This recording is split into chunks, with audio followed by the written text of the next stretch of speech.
যে তৃণমূল কে বিজেপি র্যাম্পে হাঁটিয়ে ছাড়ছে। আরো কোথায় কোথায় ভবিষ্যতে আমরা হাঁটাবো খালি আপনি দেখতে থাকুন। এর আগে র্যাম্পে হাঁটতে হাঁটতে ক্যান্ডিডেট ছেড়ে দিয়েছিলেন, এবার র্যাম্পে হাঁটছেন, তারপরে আবার কোন রাস্তায় হাঁটবেন দেখুন। তবে হাঁটাবো আমরাই, ভাঙবো, গড়বো, নড়বো, যা কিছু হওয়ার সেটা বিজেপির মাধ্যমেই হবে, এটা নিশ্চিন্ত থাকুন। যাওয়ার আগে মানুষ একটু হাঁটতে ভালোবাসে।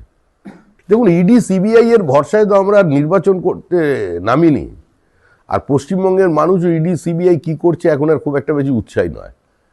তা আবার বলছি, ইডি সিবিআই এর দপ্তরে তালা লাগান। যদি মনে করেন এসআইআর ঠিক হচ্ছে না, তাহলে এসআইআরটাই বন্ধ করে দিন। যা ভোটার লিস্টে আছে তার উপরে ভোট করে নিন।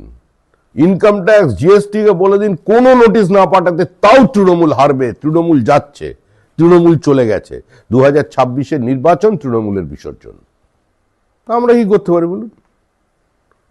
নির্বাচন কমিশন তো আর পশ্চিমবঙ্গ রাজ্য নির্বাচন কমিশনের মতো এখানে বিজেপির শাখা সংগঠন নয়। ওখানে ব্যাপারটা অন্যরকম আছে। ওখানে নির্বাচন কমিশনার কেউ গভীর রাত্রে গিয়ে নেতারা একটু অনুরাগের ছোঁয়া দিয়ে আসেন, তারপরের দিন অন্যরকম কথা বলেন। এখানে বিষয়টা ওরকম নয়।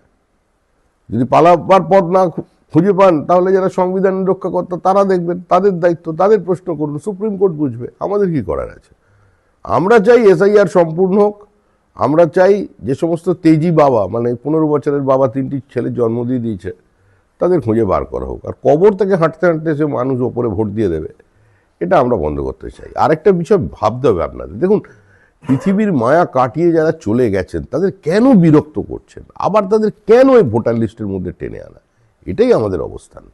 সেটা নির্বাচন কমিশন বুঝবে।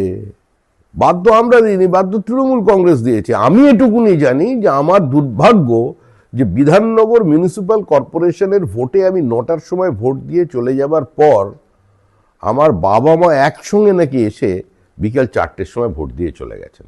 তা আমি কার কাছে যাব বলুন? রাজ্য নির্বাচন কমিশনের কাছে যাব, না মুখ্যমন্ত্রী মমতা বন্দ্যোপাধ্যায়ের কাছে যাব আমার মা বাবাকে আরেকবার দেখবার জন্য? যে তৃণমূল কে বিজেপি র্যাম্পে হাঁটিয়ে ছাড়ছে। আরো কোথায় কোথায় ভবিষ্যতে আমরা হাঁটাবো খালি আপনি দেখতে থাকুন। এর আগে র্যাম্পে হাঁটতে হাঁটতে ক্যান্ডিডেট ছেড়ে দিয়েছিলেন, এবার র্যাম্পে হাঁটছেন, তারপরে আবার কোন রাস্তায় হাঁটবেন দেখুন। তবে হাঁটাবো আমরাই, ভাঙবো, গড়বো, নড়বো, যা কিছু হওয়ার সেটা বিজেপির মাধ্যমেই হবে, এটা নিশ্চিন্ত থাকুন। যাওয়ার আগে মানুষ একটু হাঁটতে ভালোবাসে। দেখুন, ইডি সিবিআই এর ভরসায় তো আমরা নির্বাচন করতে নামিনি, আর পশ্চিমবঙ্গের মানুষও ইডি সিবিআই কি করছে এখন আর খুব একটা বেশি উৎসাহী নয়। তা আবার বলছি, ইডি সিবিআই এর দপ্তরে তালা লাগান। যদি মনে করেন এসআইআর ঠিক হচ্ছে না, তাহলে এসআইআরটাই বন্ধ করে দিন। যা ভোটার লিস্টে আছে তার উপরে ভোট করে নিন।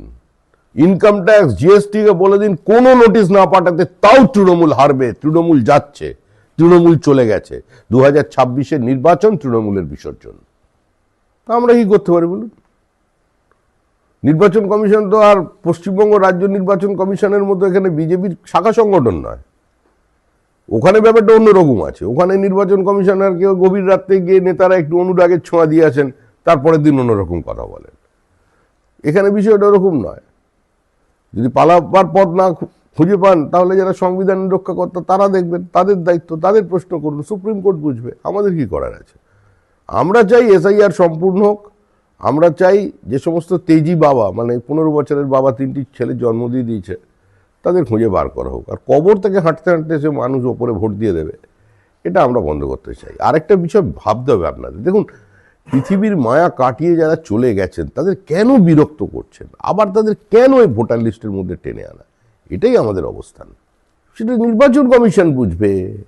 বাধ্য আমরা দিইনি, বাধ্য তৃণমূল কংগ্রেস দিয়েছে। আমি এটুকুনি জানি যে আমার দুর্ভাগ্য যে বিধাননগর মিউনিসিপ্যাল কর্পোরেশনের ভোটে আমি 9টার সময় ভোট দিয়ে চলে যাবার পর আমার বাবা মা একসঙ্গে নাকি এসে বিকাল 4টের সময় ভোট দিয়ে চলে গেছেন। তা আমি কার কাছে যাব বলুন? রাজ্য নির্বাচন কমিশনের কাছে যাব, না মুখ্যমন্ত্রী মমতা বন্দ্যোপাধ্যায়ের কাছে যাব আমার মা বাবাকে আরেকবার দেখবার জন্য?